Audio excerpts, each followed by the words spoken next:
పెద్దలు గౌరవనీయులు పవన్ కళ్యాణ్ గారిని మాట్లాడాల్సిందిగా కోరుతున్నాను.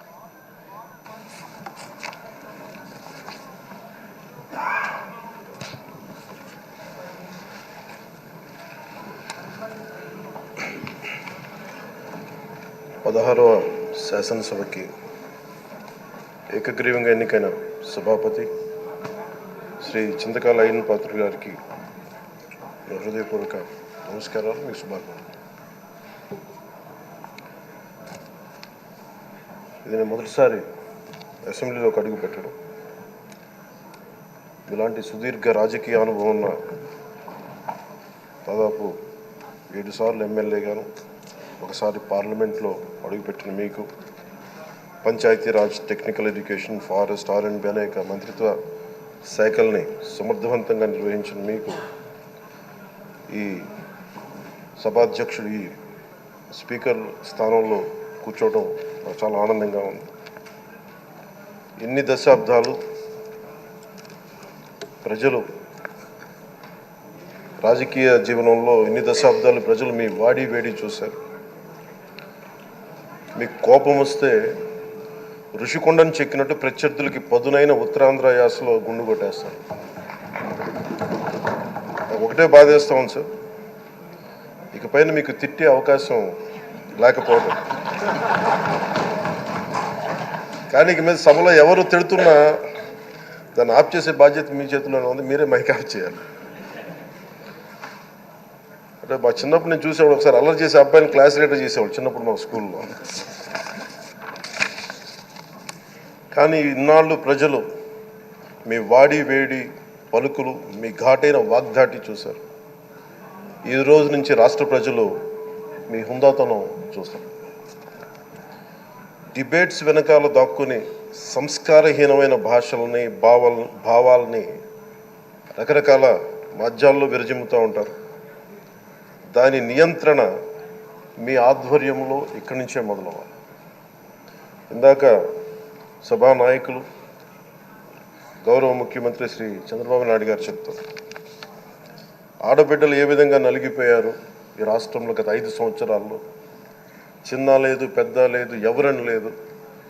ఎవరన్నా సరే ఒక మాట మాట్లాడితే వాళ్ళు వ్యక్తిగతంగా దూషణ, సోషల్ మీడియాలో వాళ్ళని క్యారెక్టర్ అసాసినేట్ చేయటం, వాళ్ళు పెద్ద నాయకులు కావచ్చు, కార్యకర్తలు కావచ్చు, లేదా వాళ్ళకి ఎదురు తిరిగి ఒక ఒపీనియన్ చెప్పి ఎవరైనా సగటు మనిషి కూడా కావచ్చు, అది ఇక్కడితో ఈ రోజు నుంచి ఆగిపోవాలి అధ్యక్ష.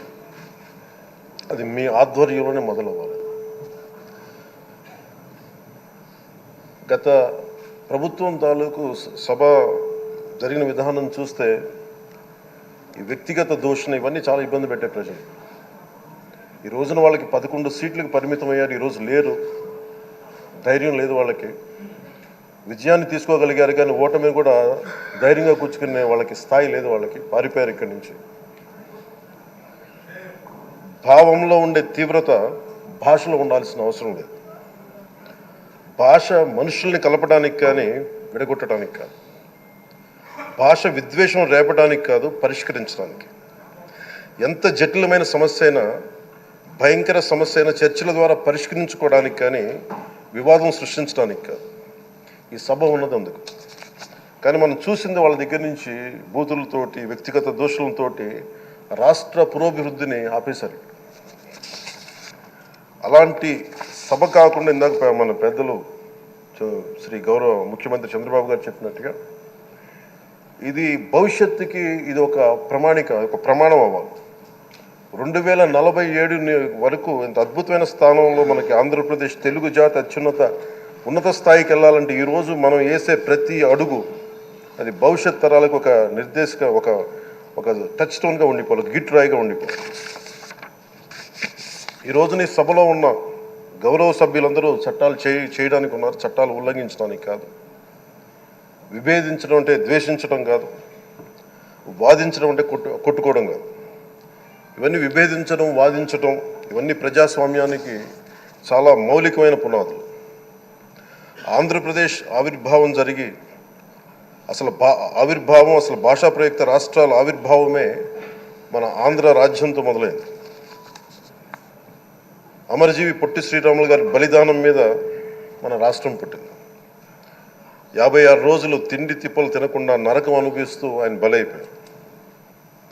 ఆయన మరణానికి చేరువవుతూ ఆమరణ నిరాహార దీక్ష చేసిన ప్రతిరోజు మనకి దాదాపు ఈ సుదీర్ఘమైన 6 దశాబ్దాల కాలం, 1.5 సంవత్సర కాలం, అంటే ఆయన ప్రతిరోజు చావుకు చేరువవుతూ భోజనం లేకుండా ఆయన గడిపిన ప్రతిరోజు మనకి 1.5 సంవత్సర కాలం. అలాంటి నేపథ్యంలో అలాంటి మహోన్నతుడు శ్రీ పొట్టి శ్రీరాములు గారి త్యాగాన్ని కనుక మనం ఈ సభలో ప్రజా సంక్షేమం కోసం మాత్రమే చర్చలు జరగాలి, వాదోపవాదాలు హద్దులు దాటకుండా ఉండాలి, వ్యక్తిగత దూషణకి తావివ్వకుండా ఉండాలి. అలా కాకుండా గత ప్రభుత్వంలాగే ఈ సభని తిట్లకి, బూతులకి, కొట్లాటికి వాడితే ప్రతి నిమిషం పొట్టి శ్రీరాములు గారి బలిదానాన్ని అవమానం చేసినట్టే. ఒక గొప్పవాడు, ఒక మహానుభావుడు బతికినప్పుడు మాత్రమే కాదు, చనిపోయిన తర్వాత కూడా కొన్ని తరాలు ఉపయోగపడతారని నిరూపిస్తారు.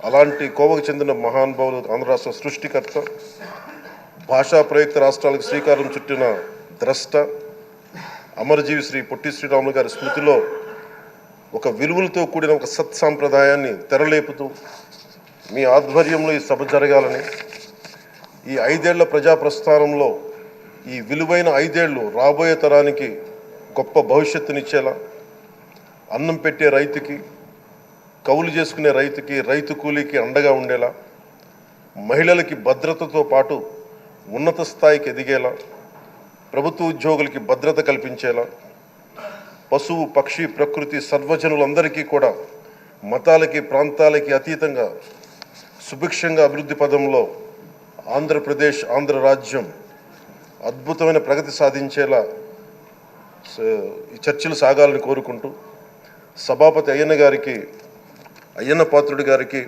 మీ ఆధ్వర్యంలో ఈ సభ ఒక సరికొత్త సాంప్రదాయానికి, సత్సాంప్రదాయానికి ఇది తెరతీయాలని కోరుకుంటూ మీకు మరోమారు శుభాభినందనలు తెలియజేసుకుంటాం.